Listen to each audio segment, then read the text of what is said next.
Bukeko, dans la partie septentrionale du pays, le président de la République, Denis Sassou Nguesso, a donné le coup d'envoi des travaux de construction du corridor 13, axé sur le bitumage de la route Ouesso-Pokola sur une longueur de 50 km et de l'érection d'un pont de 616 mètres sur la rivière Sanga.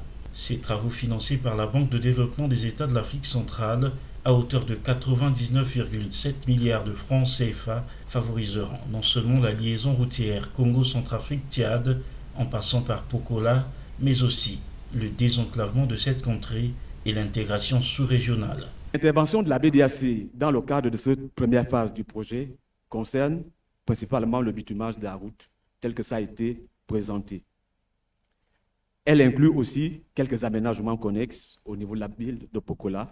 Et pour son financement, la BDAC a consenti un concours de 99 milliards 700 millions à l'État congolais. Les avantages économiques, sociaux et environnementaux du projet confirment bien son importance pour le Congo en particulier et l'Afrique centrale en général, ce qui a convaincu la BDAC quant à l'urgence de son financement. Et à travers la mise en œuvre de ce projet, le Congo participera à la réalisation des programmes intégrateurs en matière de liaison routière entre les capitales de la CEMAC. À cet égard, il me plaît de rappeler que cette opération fait partie des 11 projets intégrateurs prioritaires du programme économique régional qui avait fait l'objet d'une table ronde des bailleurs de fonds en novembre 2020 à Paris, sous le très haut patronage de son Excellence Denis Sassou Nguesso, président de la République du Congo, chef de l'État, président dédié aux réformes économiques et financières de la CEMAC. Au cours de cette rencontre, la BDAC s'était engagée à soutenir l'accélération de l'intégration économique et physique de la sous-région par l'injection d'une enveloppe globale de 308 milliards pour le financement de 6 projets intégrateurs répartis dans 4 pays. Pour le Congo, 2 opérations avaient été identifiées, à savoir le projet de construction des tronçons manquants de la route Ndédé Doussala-Dolizy du corridor Libreville-Brazzaville et le présent projet.